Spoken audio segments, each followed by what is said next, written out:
Welcome to partialarc.com. Don't do that.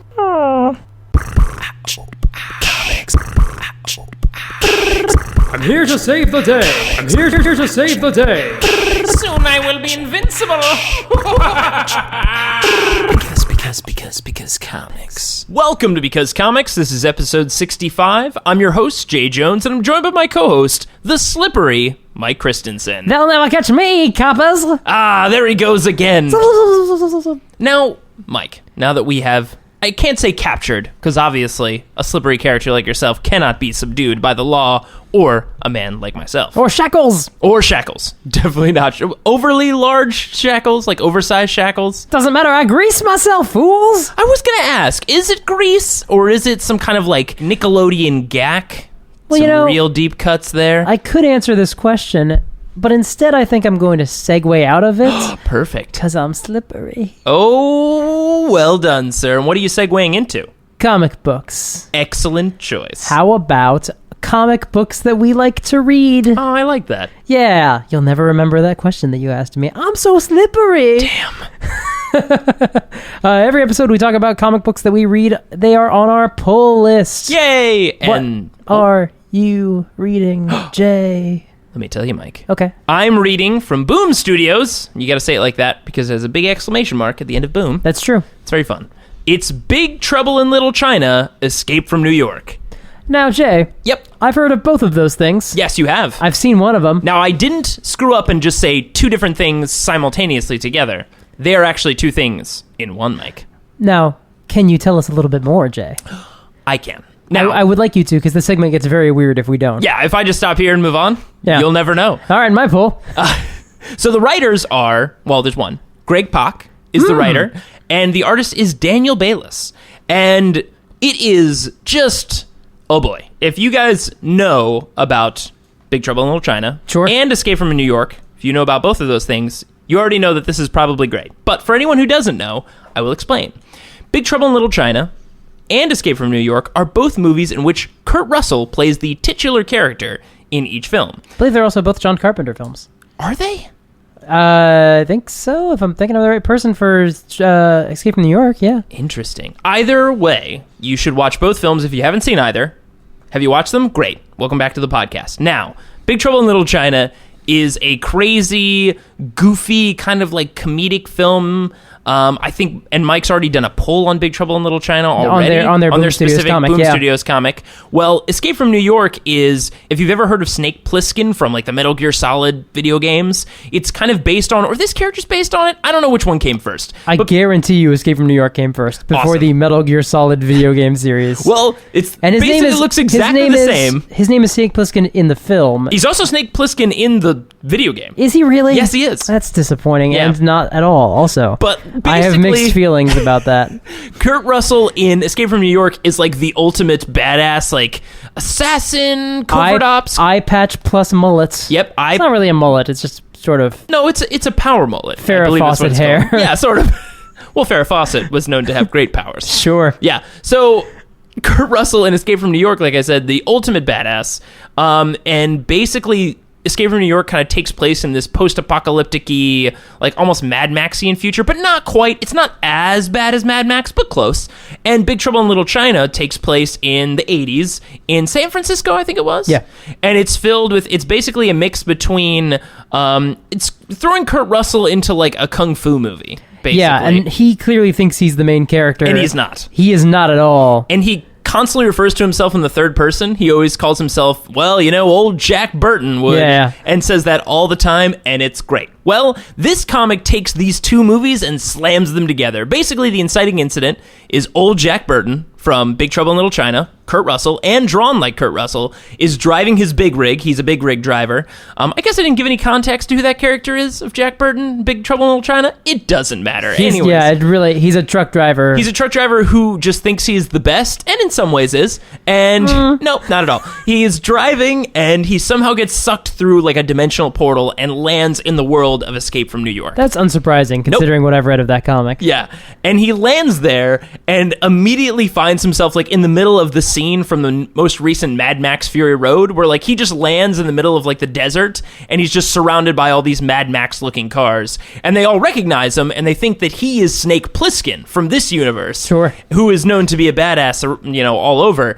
And in a crazy... I'm so glad the fact that they are played by the same actor is plot relevant information. Oh, it is, and it's amazing. And in this wacky scene, things happen, and Jack Burton gets himself in pretty deep. Sure. And makes a name for himself, but not for himself as Jack Burton, makes a name for himself as Snake Plissken. Well, regular Snake Plissken of this universe does not like that one bit. Oh, no. His name being associated with such actions that he clearly did not do. True. And there's a little bit more to this comic. I don't want to go in too much detail. The first issue is out right now. I believe it's a 4-issue miniseries run, but oh boy, guys, it is so great. Just because Jack Burton and Snake Plissken are almost perfect to meet together as like a duo. One, because they're both played by Kurt Russell, and it's just hilarious to have two different versions of Kurt Russell hanging out together, like buddy, like buddy cop. But what's also great is Jack Burton's talent, like his real power, I guess, as a character, is his luck. That's like entirely his thing, is that he is just lucky. And Snake Plissken's entire thing is like preparedness and like raw, awesome talent. So it's funny to put two Kurt Russells together that have just completely differing skill sets. Yeah. And there's a great scene that just showcases how Jack Burton's luck can just sometimes trump even Snake Plissken's like skill. It's great, guys. There's just a lot of good humor, really good writing, really good pacing. And if you like one or both of these films, you're going to get a lot of love out of the comic. And even if you don't know either of these films, just do a quick Wikipedia listen or read, Wikipedia, how it speaks to you sometimes through the computer screen. So do a quick read of Wikipedia, find out about these movies, and then just start reading the comic. You will have a wonderful time, guaranteed. Does Wikipedia tell you to do things? What? It doesn't? Oh, man. Oh, no. It's happening again. Anyways, Mike, that was my poll. Oh, the doctor told us to just indulge you in moments like this, so I guess I'll do my poll now. Yeah! My poll is Jessica Jones from Marvel. I know of that character. That's true, and this is written by Brian Michael Bendis and art by Michael Gaydos, and if those names sound familiar, it's because they created Jessica Jones. Yeah, and a lot of stuff, too.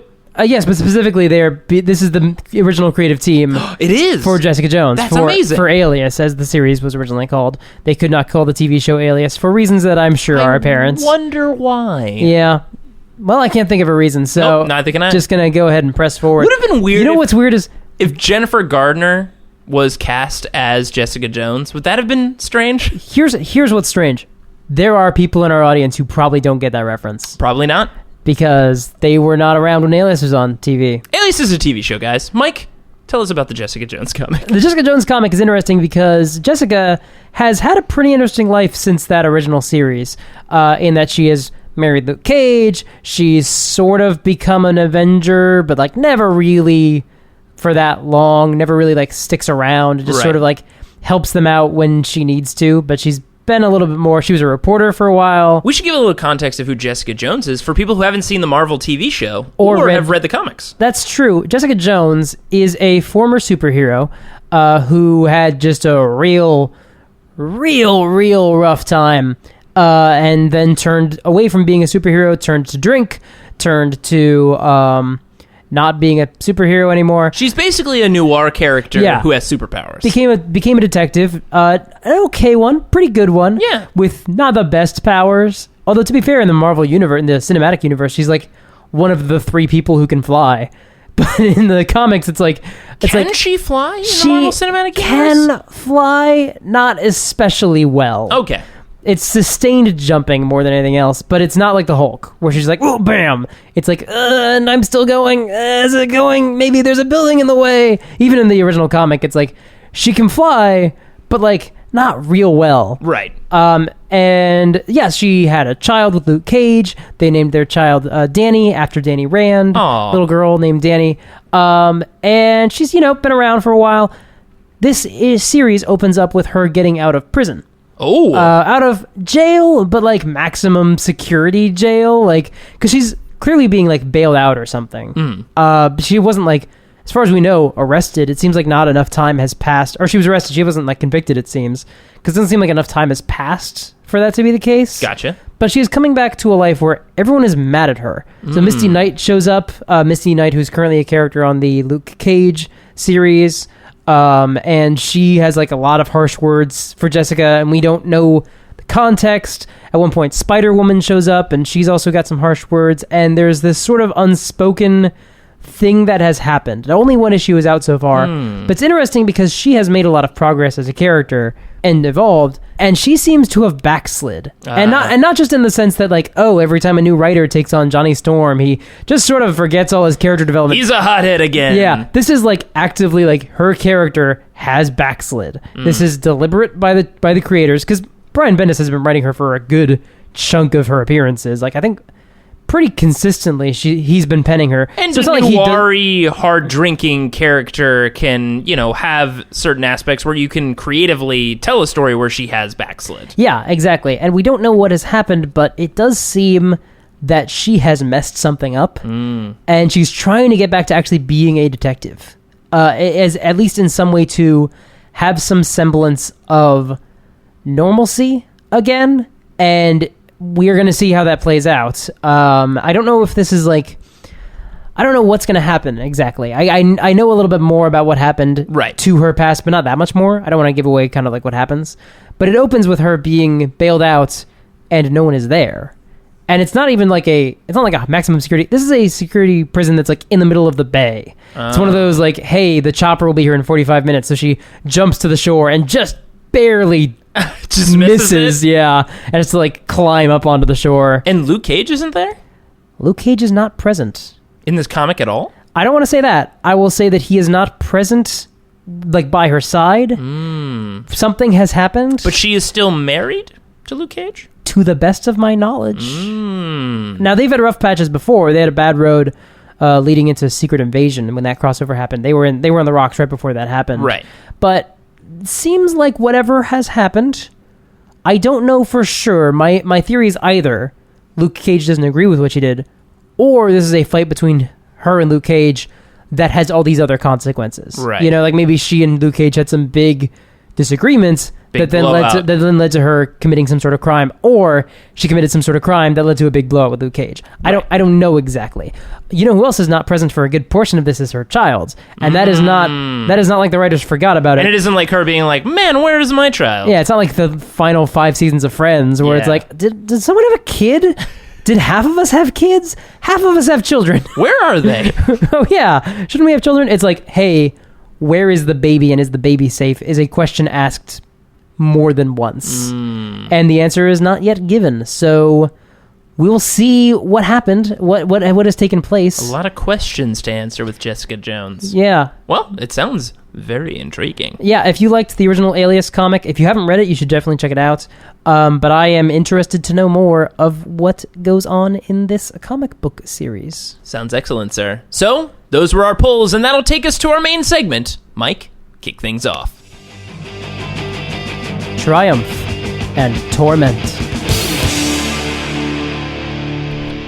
Today we are reading a Marvel graphic novel written by Roger Stern, pencils by Mike Mignola, inks by Mark Badger, and also colors by him as well. The full title is Doctor Strange and Doctor Doom, Triumph and Torment. Ooh, that sounds awesome. Yeah, it is. This is one of the... Oh my god, Doctor Strange versus Doctor Doom. That sounds excellent. And this is one of the most seminal stories for both of them.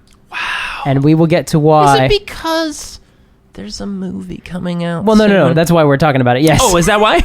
Yes. But that's not why this is seminal. This is seminal for reasons. Right. You're telling me the comic wasn't written in preparation for a movie just many years later? I mean, maybe, but that movie did not get greenlit. If only. Yeah. Well, we know the single movie rule that Doctor Doom can either not be called Doctor Doom or be Doctor Doom at all in any of his movies. I don't understand why do they think Doctor Doom would not be a good villain? He's a science wizard who rules a country. It's so cool. Here's the thing that always... I put this up on... I think it's on our Tumblr on like Partial Arc ages ago. It's a comic book panel where he says, "I was a god, Valeria. I found it beneath me." Yeah. And my comment was like, why does Hollywood not think this guy would make a good villain on his own? This guy just takes, like, the art of villaining and is just like, nah, not good enough. I'm going to be even a harder villain than this. So for those who haven't listened to our old episodes where we've talked about Doctor Doom, and for those who may not know the character that well, because maybe your only exposure is the films, in which case we sincerely apologize on behalf of 20th Century Fox. And Doctor Doom, I guess. No one apologizes for Doctor Doom. That's true. Why would I say that? I'm in immediate danger right now. Doctor Doom is a Fantastic Four villain / Marvel Universe villain. He's more or less a Marvel Universe villain. We just talked about him fighting Luke Cage. Yeah, that's true. Not that long ago. Yeah. But yeah, he rules another country. He is really good at science. He has magic powers, which feels like that never comes up as often as it should. Oh, it should come up way more often. Doctor Strange, he's a surgeon, but his hands got all broke, and so he went looking around the world for a cure. Instead, he found magic powers. If only we all could. Well, you know... I hurt my foot today. I guess I'll have to drive to CVS. Hey, what's this magical wizard over here doing? Is your CVS in Nepal, Jay? Otherwise, I don't know. Nobody goes to that CVS. Pretty good prices in Nepal. Anyway, this comic opens in a cavern in the foothills of the Himalayas, where we meet the world's oldest living sorcerer. Now, it is not the Ancient One, because the Ancient One is no longer with us. Remember, this is post Doctor Strange's origin, and I think the Ancient One died. Pour one out. Yeah. This is an individual centuries ago known... he had a name, but he's lost it a long, long time ago. He is now only known as the Aged Genghis.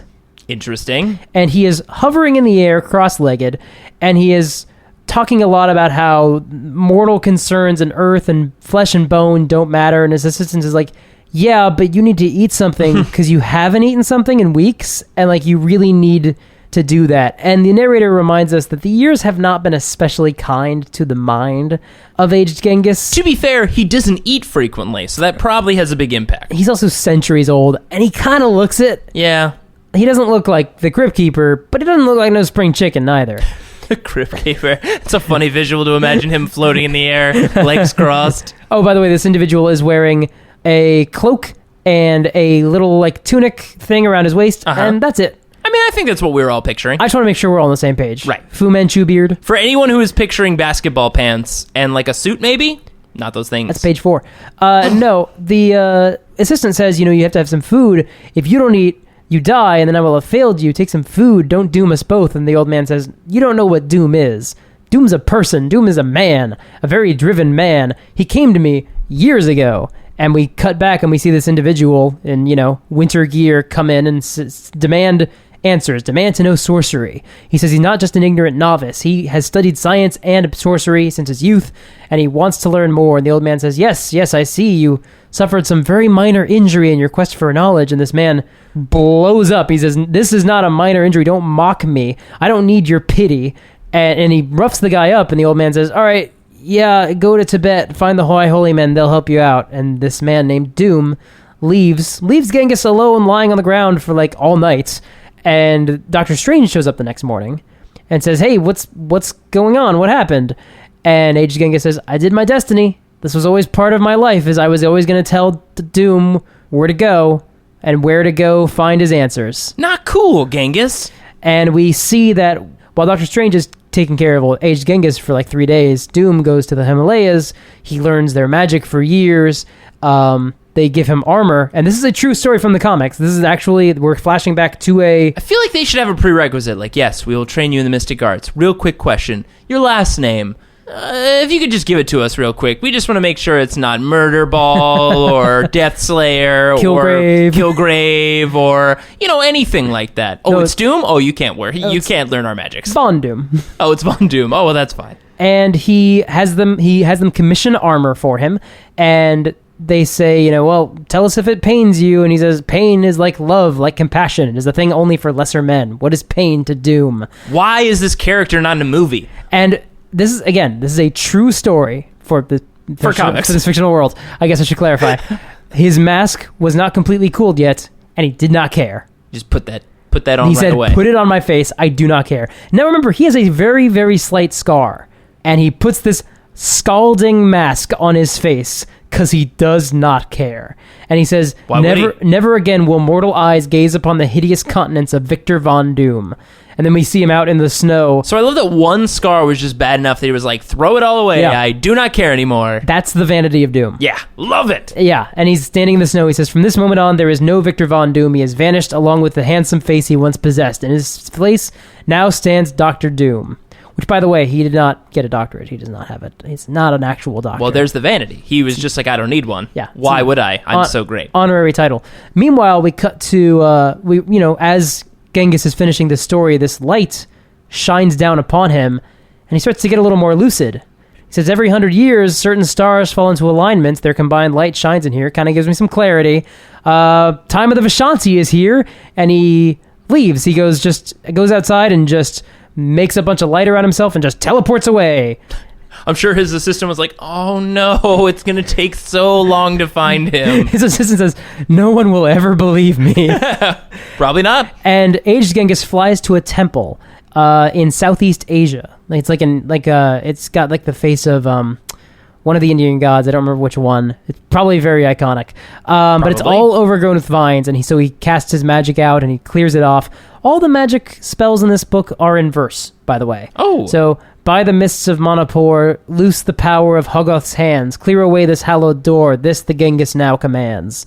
And so he goes inside, and he does his preparations, and the next day he calls out to this with his voice that affects every magic user on the world, or at least the certain trained ones, and he calls for them to come forth. So someone hears them in the Yucatan, someone hears them in Honshu, someone hears them in Britain, someone hears them in Atlantis, someone hears them in Lavaria, and someone hears them in a Greenwich Village brownstone. I wonder who that is. That's our good old friend Doctor Strange, who's in bed because it's early.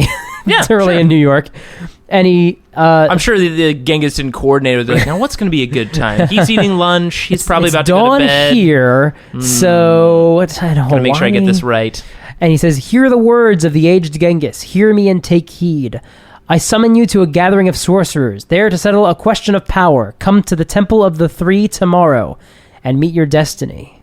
Like, if you're a sorcerer and you got that invite, you'd be pretty pumped. I feel like you'd be like, oh man, I've been waiting for this invite forever. Now, Doctor Strange is a little taken aback. Aged Genghis has not been that lucid in a very, very long time.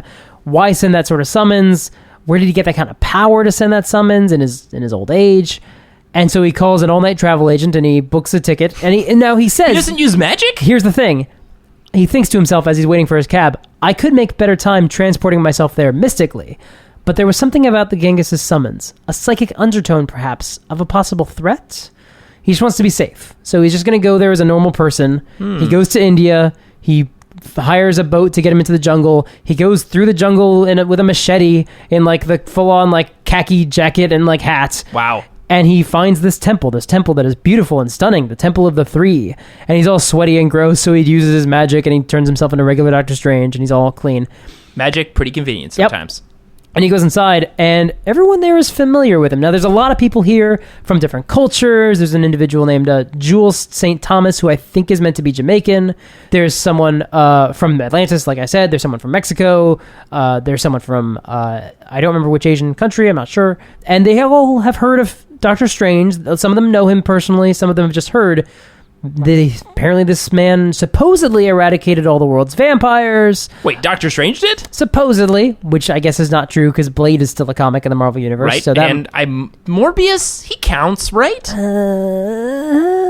a little... It's like a science vampire. It's a science vampire. I don't think that's under Strange's jurisdiction. Yeah, that makes sense. It's also said that he is the Sorcerer Supreme, although apparently that remains to be proven. See, that was my question. Is this a Sorcerer Supreme titling? Like, has he been titled Sorcerer Supreme yet? And it sounds like he has. He is oft referred to as Sorcerer Supreme, but the question...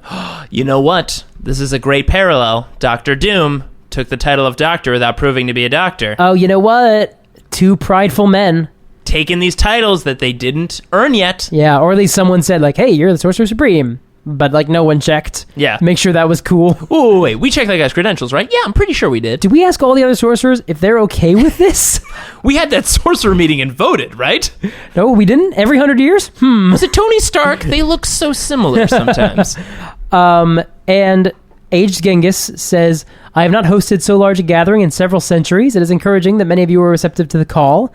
but I see you're all wondering why you were summoned. Oh, wait, nope, hold on. I hear a jet outside, and Dr. Doom shows up in his in one of his little jets and walks in and says, like, hey, how's it going, Aged Genghis? Not like that. Better than that. That would have been weird. More cordial. Hey, how's it going? More cordial. But Genghis sort of says, like, hey, remember when you last saw me and you called me an old fool? It seems like time has improved your manners. And Doom says, yeah, well, I'm pretty different now. I'm a monarch. I'm a ruler of a nation, and I have a lot of responsibilities and protocol, even for those who maybe don't deserve it. Anyway, I'm intrigued by your summons. What are we doing here?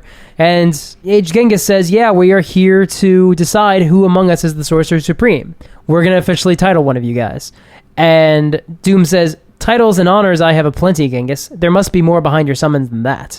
And there's this bright light over Aged Genghis, and 3 big heads show up. Whoa. These are the Vishanti. Oh. One of them Ashtur, one Hogoth, and one Agamotto. Agamotto, by the way, appears like a tiger. He's just a tiger face? Now, like Tony the Tiger? No, he looks like a regular tiger, but his eyes are on fire. Gotcha. Now, again, very different than Tony the Tiger. Now, I went to Wikipedia because I had a lot of questions, because Eye of Agamotto is a thing that he has around. So Doctor Strange has this amulet around his neck. Yeah. And he calls upon it all the time, like, by the Eye of Agamotto, let me see into the past, or solve this puzzle, or whatever he needs to do. And specifically, I remember there was a new Avengers comic where Agamotto apparently came back and was like, hey, that's mine. I'm not pleased with this anymore. And maybe it wasn't really Agamotto, maybe it was, but he was not he was a tiger. Oh, I'm remembering it now. There you go. Anyway, he used to be a wizard. Now he has the choice of looking like a tiger. So why not? You? Look like a tiger with fire eyes, of course. Yes.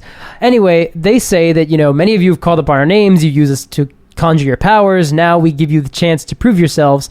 Once that mage is found, a boon will be granted and lives will be changed. This we have seen. But changes must be of your own doing and by your own free will. No mortal will be forced to take part. Thus is not the way of the Vishanti. Now rise and let any who so wish depart. No one moves. Obviously. So I want to look like that dope tiger man. So, but one person points out and says, hey, there's someone among us who's not a true mystic. That dude uses science. Dr. Doom says, yes, I may not be as trained in science as in magic as the rest of you, which feels very out of character for me. For Dr. Doom. It does, yeah, for him to just not straight up, like, slap somebody. But he then takes off his gauntlets, throws them down, and says, will you be satisfied if I give up some of my technological advantage? Quite literally, the gauntlet has been thrown. Yeah. And they say, yeah, that's fine, I guess. And so the test begins, and the Vishanti cast down this magic, and Aged Genghis is gone. In his place are just several big glowing crystals. Interesting. And they're like, okay, here's the challenge. Get Genghis out. Free Genghis. And so... they put him in one of those crystals? Apparently he's in there. And so the Jamaican guy's like, yeah, cool, I'll shoot some magic at it. And he shoots magic at it, and it bounces back, and he's like in this stunned... sort of not possessed, like sort of like petrified trance. Oh, it bounces back and petrifies him? Yeah. He's sort of like glowing green and like frozen. Not cool. And they're like, all right, well, don't do that. He's very enchanted right now. So the bunch of people fire magic, and the other people are like shielding themselves, and Dr. Doom is jumping around, avoiding the blasts, and his monitor in his helmet, through his lenses, he is scanning everybody, engaging their powers levels, engaging their... Dr. Doom is. Yeah. Gauging their fighting styles and their magic styles. His power level is over 9,000! Just in case. Someone ducks behind that Jamaican sorcerer and be like, hey, shield me from the blast. And that guy wakes up and shoots that guy with magic.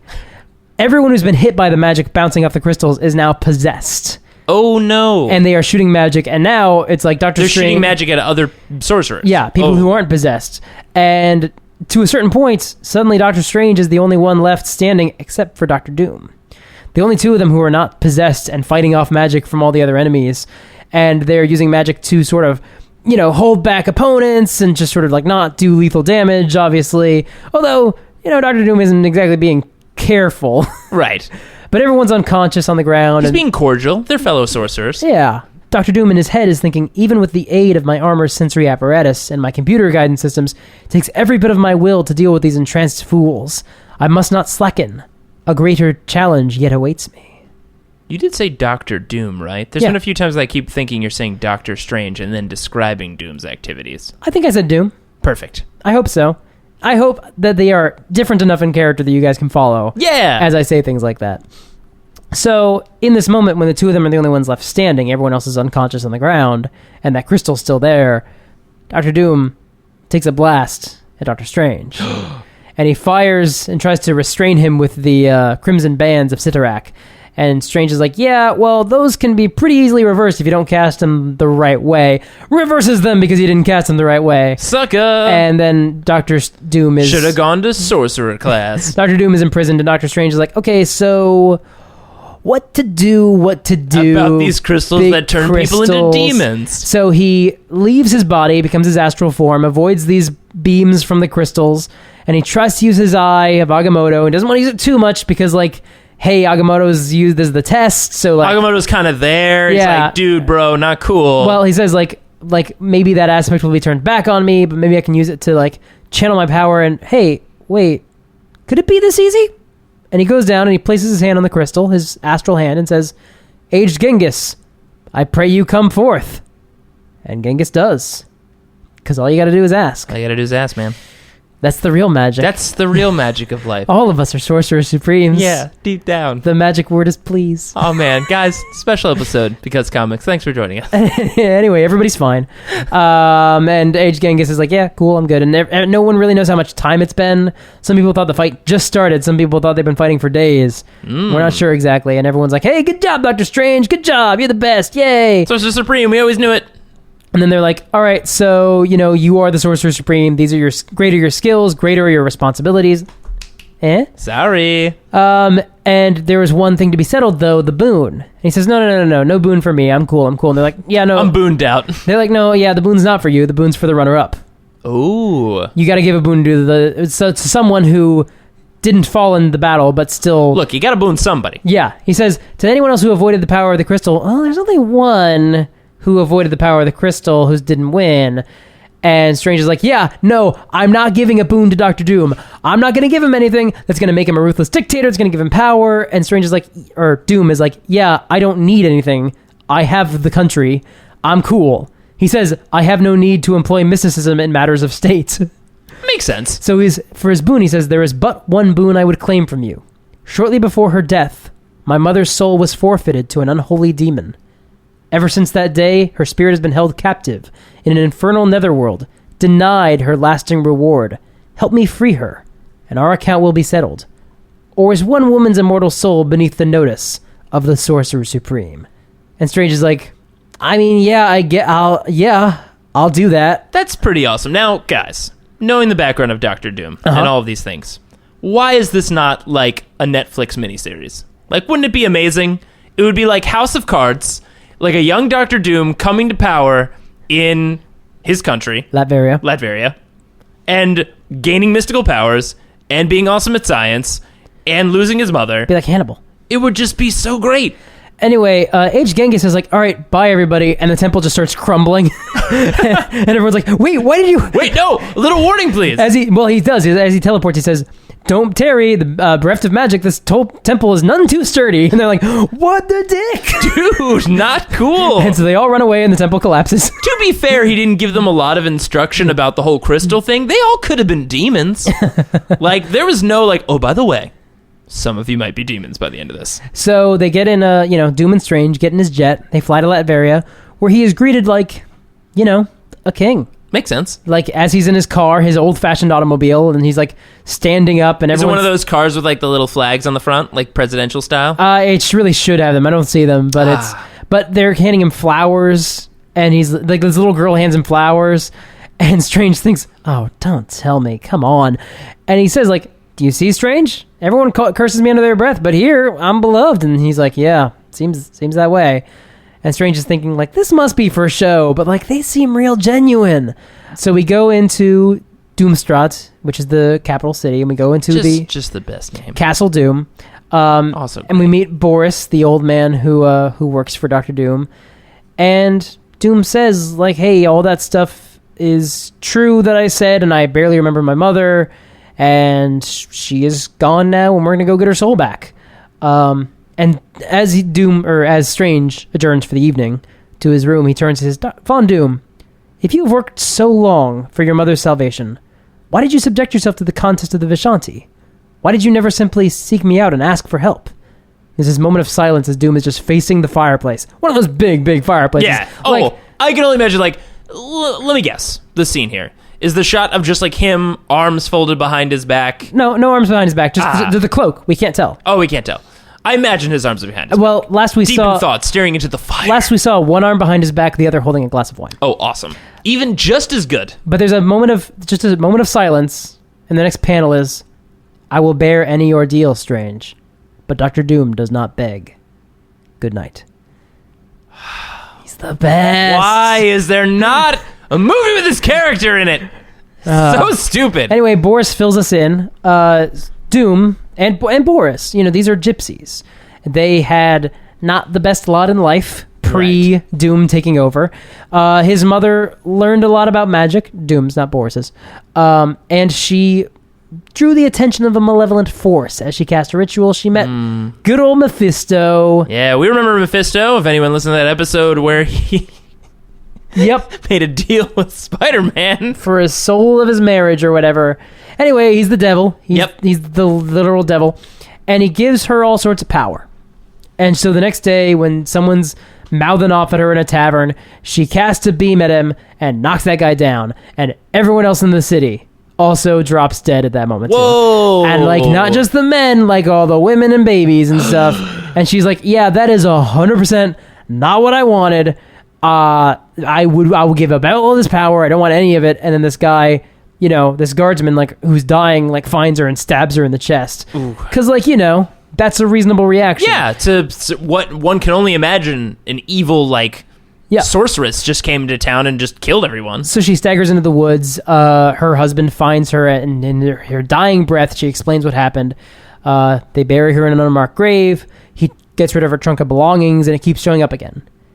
All of her magic stuff in this box, he burns it. He throws it in the lake. And it keeps reappearing. And he buries it, and it just keeps coming back. So he just hopes to lose it in his own belongings. Eventually he gets killed because life's not kind to gypsies, and someone from the state, some guardsman or whatever, is responsible. As Doom, young Victor Von Doom, and his father are lying in the snow as they've escaped this attack on their people. Mm-hmm. Then his father dies of exposure and frostbite, and Victor Von Doom blames the people who aren't him, and finds this trunk of magic stuff and starts learning magic stuff, starts learning science stuff, tries to go ahead and contact his dead mother through science, and blows up a tiny little piece of his face. Ooh. And then he goes, we don't hear from him for a while, and then he returns to Boris in the armor and the cloak, and he says, I'm back, and I'm going to go ahead and take over the country. When he does, and everything gets named after him, and he builds a bunch of robots. He's like evil Batman. He's like evil a lot of things. He's like evil everything. Anyway, over the next several weeks, Doom and Strange work together, and Strange is teaching Doom a lot of magic, and he's thinking wow, he's a rapid study. Wow, what is he going to do with his magic once we're done? Ugh. What is this? And Doom's thinking, while Strange is giving him the side eye, good, it's a good thing he's keeping his eyes on me, because where we're about to go, don't trust anything. And so they perform this ritual, and Doom says, yeah, I'm not afraid. And Strange is you kind of should be, because we're going to hell. We're going to hell. We're going to hell together. We are going to go to hell. Maybe be a little afraid. So they cast their spell, and they go to hell. I didn't mean for that to rhyme. Sounded great, though. But it sure did. So they appear in hell, and they start fighting demons. Immediately demons just start descending on them. And I want to remind you, this is a Mike Mignola comic. And if you didn't know before... Oh, man! It is 100% Mike Mignola. Oh, man! Oh, boy. Yeah. People, listen. If you don't know about Mike Mignola, he writes a comic from time to time called Hellboy. It draws it a lot. So this guy, pretty good handle on drawing demons and stuff. And magic and stuff, and creepy castles. There were a lot of good creepy castles. I don't know why. This whole time I've just been imagining it in very old classic 70s Strange, but Mike Mignola Strange? Oh my goodness. Yeah, is pretty great. Oh boy. It's not quite as Hellboy as we're going to get later, but it's still Mike Mignola. You still know it. Ooh. So they're casting magic on these demons. They're all right, we got to do something before we're discovered. And Mephisto shows up and he's like, boom! Y'all been discovered! I'm paraphrasing. What he says instead is... I really wish he had said that. He says, too late! Nothing in Hades long escapes the notice of Mephisto. Pitiful fools, I reserve a very special circle of my kingdom for trespassers. Ah, but you are hardly ordinary trespassers, are you? Because he knows who these guys are. I imagine he keeps a pretty good profile-y account of sorcerers. And he says, I knew, Doom, you'd find your way here eventually. Because, by the way, Strange found out Doom's tried this every year. Wow. And he doesn't get past the gate, essentially. Here's the thing. He just fights demons all night. With Victor Von Doom, I would trust that this man tries this all the time. Yep, every year, apparently. Awesome. And he says, like... Sorry, Boris, gotta go down in the dungeon to do my yearly fight demons for hours to rescue the soul of my mother. Don't wait up. He does do it in the dungeon. That's true. So awesome. And he says, I'm even impressed you duped Strange into guiding you. And Strange says, I am no one's dupe, Mephisto. I came along accordingly. Or willingly, rather. He says, free will, is it? How quaint. And Doom says, yeah, I want the battle of my mother. I demand a right of previous challenge. Hear me, demon. And Mephisto's like, yeah, no, I'm not going to do that. And so he starts burying them alive in molten fire and rock. He's like, I'm the devil. Yeah, pretty much. All this stuff starts descending on them. They clear it away with magic, and they come out somewhere completely different. And they're like, all right, well, did we go somewhere? Or is it just hell and it's never the same? How do we get our bearings? And these carrion crows the size of eagles descend on them. Oh boy. And meanwhile, Mephisto's just watching them perched, kind of like Loki was in the first Avengers movie when he's watching the fight in the forest. Just chilling watching. I mean, it is his domain. Yes, and he calls upon a sandstorm. The sandstorms of hell fall upon our heroes. And this comic just got so metal. And Doom starts, clank foot by foot through the sand, and clank crumbles to his knees, and he looks up, and this cackling Mephisto sitting in a throne with a big old bat wings on the back. And are they his? Are they stone? Are they real? I don't know. I really care. It doesn't matter. It's awesome. And he says, you need not kneel before me, Doom. Arise and be welcome. You continue to impress me. Few mortals have fared so well in my kingdom. Even here your fame has preceded you. The citizenry of Hades includes the souls of many former foes of the ruthless Dr. Doom.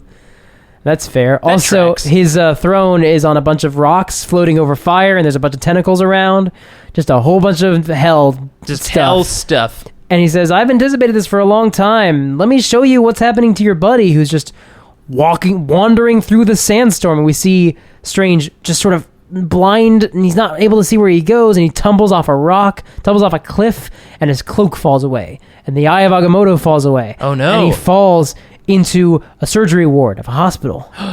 And they're like, Dr. Strange, you all right? He's like, yeah, I'm cool. It's just a little discombobulated, excuse me. And he goes into his office, and there's a man, and suddenly he's in a suit, and there's a man there who says, look, I need help. And Strange is like, yeah, you don't have an appointment, and I'm betting that you can't afford me, so go ahead and talk to my receptionist, and if you can't pay for it, then just bail out, because I'm not interested in any more Medicare cases. And the guy storms out. I won't stand here and be insulted. And he thinks, wait, what am I saying? What am I doing? And he reaches out, but now he's holding the gear shift of a car, and he's driving, and he's like, deja vu, going in circles.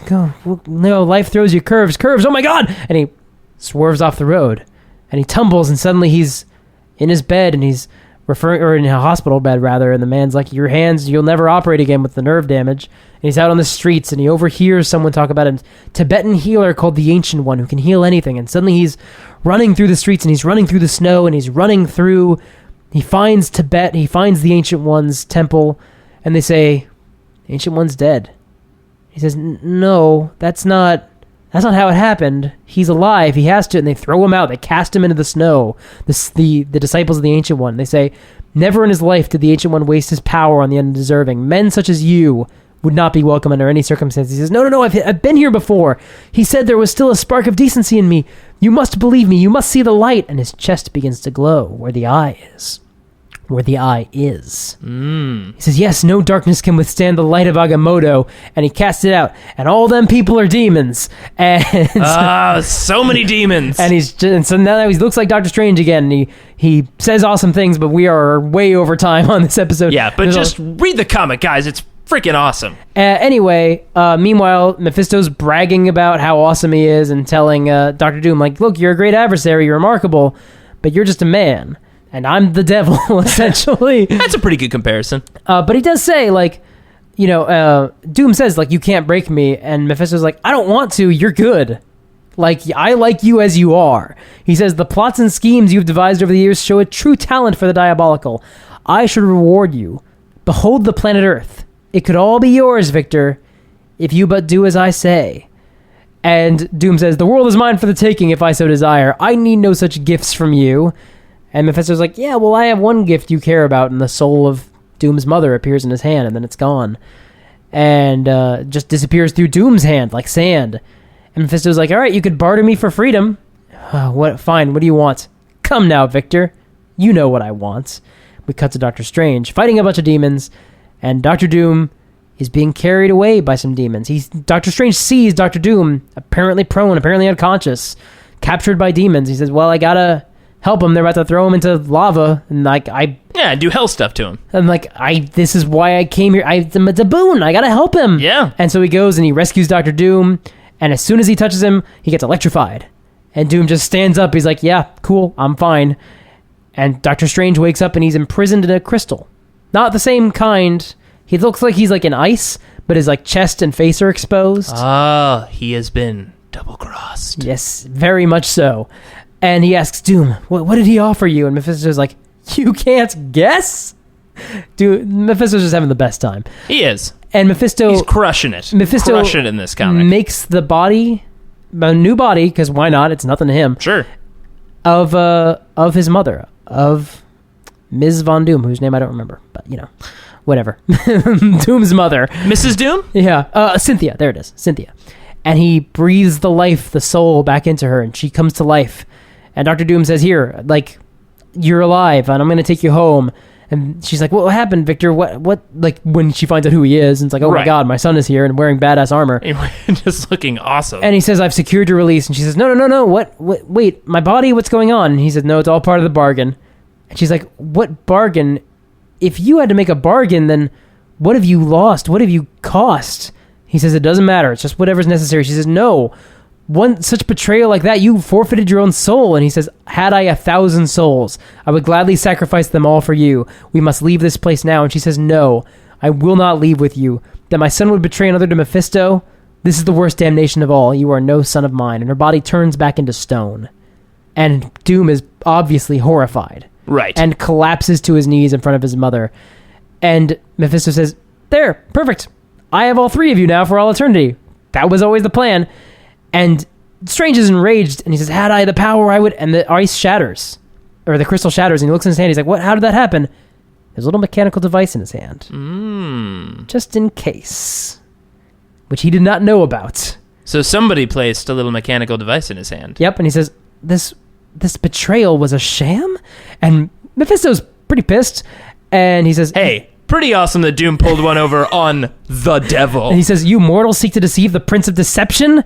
And Doom says, no, Dark One, we seek to defeat you.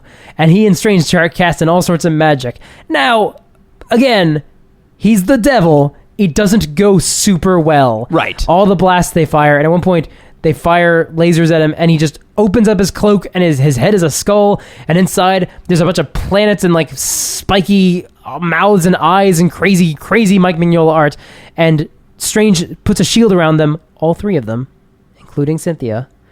And Doom says, thanks for shielding my mother's effigy. He says, yeah, well, like, we can't let her soul be captured by Mephisto again. Also, boon. And he says, and then Doom fires a rocket through the shield into Mephisto, antimatter. Even in this infernal realm, Mephisto could not withstand a projectile, and we see this sort of, like, blackened obelisk that used to be Mephisto, and it cracks open because he's the devil. And, these things happen. And he's, like, consumes the ball. So they're just surrounded by the mouth of the devil and the flames. And Strange says, okay, I have a plan, and I know you're going to hate what I'm about to do, but trust me, I know what I'm doing. And he releases the shield, and he funnels all that fire into the physical stone body of Cynthia. And Doom says, he says, what have you done? And it shatters the stone. And he's like, what have you done? And this bright, holy light pours out of what used to be Cynthia Von Doom's body. And, Mephisto's clutching in pain as his light comes pouring out of his head. My mind cannot contain the purity of that damnable light. And Strange says, no, Mephisto, not damnable, rather the light of the sanctified. When she refused to leave, when she rejected her son's apparent treachery, Cynthia Von Doom redeemed herself. You must have suspected that she might, Evil One. You designed her new body to petrify, to lock tight around her soul, before it could escape to its rightful place. It was a prison which only the master of Hades could destroy. Which he did. Sort of. And so he, wants to destroy them. He wants their souls. He says, yeah, you can't take our souls. You can just kill us. If you do, you lose our souls. So Mephisto says, go away. He says, be gone, and sends them back to Earth. That's pretty awesome. And Boris is there. He says, you've alive. Returned. It's a miracle. And Strange says, you may be right, Boris. Doom, you look about as battered as I feel. Let me give you a hand. Get away, Doctor. But I have no further need of your help. And he says, Boris, see to our guest's needs and arrange his travel back to America. I would be alone. Doom, don't be a fool. I need no one. I have achieved that which I sought. My mother's soul is at last free. Yes, Doom, but only at the cost of her love. Or did you make that sacrifice knowingly? Doom? And Doom just walks away. And he says, Boris, he could have betrayed me to Mephisto, but he did not. By his actions, Doom gave his mother the chance to find her own redemption. He beat the devil at his own game. Could he have planned all this? And Boris says, perhaps. I should have seen the master would want more than to simply rescue his mother. He would want to win her free and clear, beholden to no one. From what you have said, he has.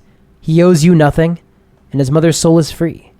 His dreams of conquest will continue, and for now at least, his soul remains his own. And we cut to the aged Genghis. He says, so it goes. A soul long in torment has found her salvation, and Doom lives on with the triumph and torment of his own. Honored one, I do not understand. Perhaps you were not meant to. True understanding comes in a moment's flash, but only after years of labor, studied diligently, and you may come to understand in a century or so. For now, Acolyte, I would be fed. I hunger. Yes, Exalted One, as you wish. And the final caption reads, I stand on the terrible threshold, and I see the end and the beginning in each other's arms. Stanley Kunitz, 1944. Wow. Now, guys, if the Doctor Strange movie is even half as good as that comic, I will be very pleased. That is fantastic. Yeah. What a great story. Yeah. Guys, Doctor Strange and Victor Von Doom kicking ass in hell. Yeah. Does it get better? With Mike Mignola art? Yeah. It's amazing. Yeah, man. Again. As we finish this, I will read that immediately after. Yeah, there was a shot of Doom prone in front of a statue of his mother, and it's drawn by Mike Mignola. It's the best. Oh my god. It looks so good. Victor Von Doom outsmarting... I think I said Dune. Doesn't you definitely matter. Did. Victor Von Doom. I should be correct. He will kill me. Just outsmarting the devil. Why? And now everybody... It's so hard to get this character in a movie. And now everybody... we go to our game, Super-Mundane. All right, this is Super-Mundane. This is the game where we will name a mundane task or activity, and we'll have to decide which hero of Marvel or DC is the best and who is the worst at doing said task or activity. Now, typically I would name the task or activity, but as we've said in previous episodes, I'm terrible at coming up with super mundanes that are actually mundane. You were great for a long time. You're good. You had a good 2 years under your belt. Good run. But now, I throw it over to you, Mike. What is our super mundane for this episode? Who would be the best and who would be the worst designated driver? Very important. Well, we could probably throw Tony Stark out pretty quickly. And probably Johnny Storm, and really any of the, like, party characters. But who would be the best? Oh, wait, I'm trying to think. I mean, Vision probably would be the best. Vision would be pretty good. He's very responsible. He dresses very dapper, so if you're going out on, like, if you're going to a club, you could dress very nicely. If you're going out to, like, just like a lounge to hang with your buddies, he would dress very, casual. Can I point something out? Sure. Captain America can't get drunk. And Captain America understands Earth customs. Captain America's a pretty good wingman. Captain America's also Captain America. Captain America's probably not going to leave with a girl without you. That's true. We've seen for numerous reasons. For several reasons. Because he's a good bro. He's a good wingman.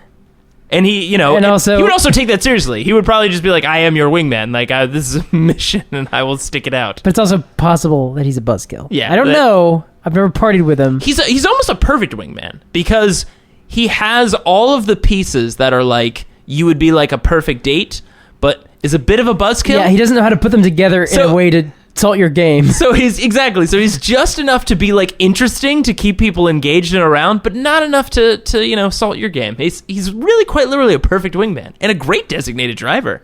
Yeah.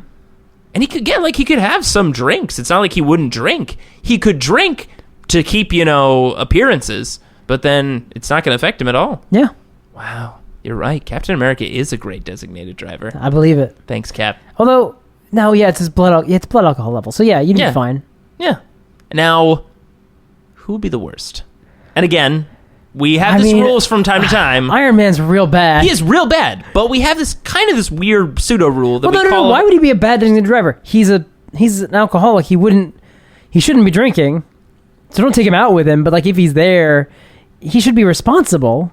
He should be responsible, Mike. Look, he's been sober for many years, except during Fear Itself, which he deliberately gave it up, which is all messed up. It was a dramatic choice. Yes, but he's been sober for a good long time. Mm-hmm.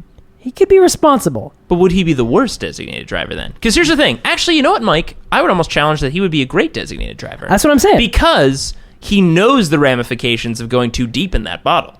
So, I just feel like I don't know if he's a very good driver. Yeah, that's the thing. He never drives himself anywhere, probably. Well, he does in the movies. He drives himself all the time. I guess he does. You're right. Yeah. But real fast. Yeah, that's the thing. I wouldn't trust him. I don't know if I really want him to be the designated driver. Here's the thing. Alcoholism aside. It's better for Captain America because he can be out, he can have some drinks, he can have the good time, but still technically be sober. Yeah. So I still think he's the best. I agree. I don't think Iron Man's the worst because I think he's been there and he knows things and he would be a pretty decent designated driver. But who would be the worst? Thor. No, again, someone you actually have to think like. Don't give Thor a car. Designated. I don't think he's ever operated a car. I feel like it should be someone you would ask to be a designated driver. I wonder if the vision would maybe not be terrible because he doesn't really know what's happening to these people. I guess that's true. Well, I don't know. Vision's like normally a buzzkill, but like when you're drinking, he's probably a super buzzkill. Yeah, I don't know. I could see it going either way. Because look, we have to lay this out. A worst designated driver is someone who does not follow the law of designation and not drinking and driving. That would be considered the worst. Or they're just irresponsible. Right. Which is someone who's just irresponsible. Now, trying to think. Or Ghost Rider. Because what you don't want around you when you're drunk is someone who can see your sins. That's a real buzzkill. That's why he was a bad bartender, we established. That's true, He's just really bad in all drinking scenarios. Yeah. Or, you know what? It would be really bad. You know what? We can give a caveat. It's a different Ghost Rider. Yeah, it's Robbie Reyes. Who you can see right now on Agents of S.H.I.E.L.D. Yes, I am. Here's the thing. It's uncontrollable sometimes, because I think it's when they're around, evil. I think so. So here's the thing. It would be amazing that you're coming home from the club and you're like, oh, Robbie, thanks for being a good designated. It's oh man, no problem. You get in the car and everybody's drunk having a good time and suddenly fire lights around the outside of the car. You're like, Robbie, what's going on? And he turns around, it's just this guy don't worry, we're going to fight evil. You're like, what?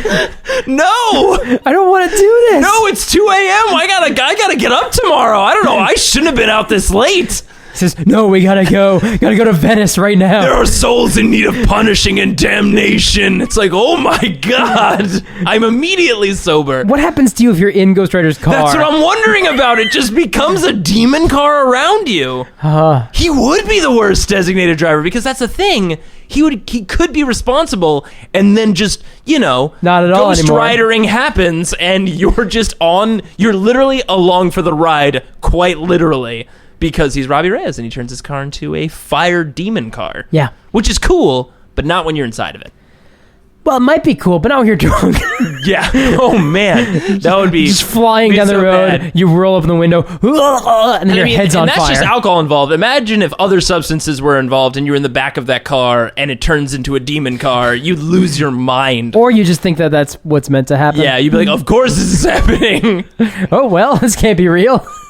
It'd be it'd be an episode where Robbie could still keep his secret identity. It's oh man, those are some crazy things you had last night. Ooh, really wrote my way out of that one. Man, Robbie Reyes, the other Ghost Rider.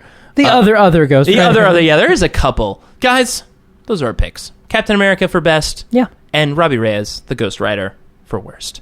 And that was episode 65 of Because Comics. We'll be posting a new episode every other week. If you'd like to download more episodes or check out other similar podcasts, head over to partialarc.com. Of course, you can email us any questions at becausecomics@gmail.com or follow us on Twitter, Instagram, Facebook, and Tumblr, all at Partial Arc.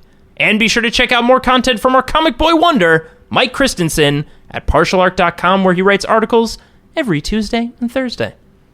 Thanks for listening, and remember, Speak friend and enter, which is pretty obvious as far as riddles go unless Elvish doesn't use commas. yeah, right?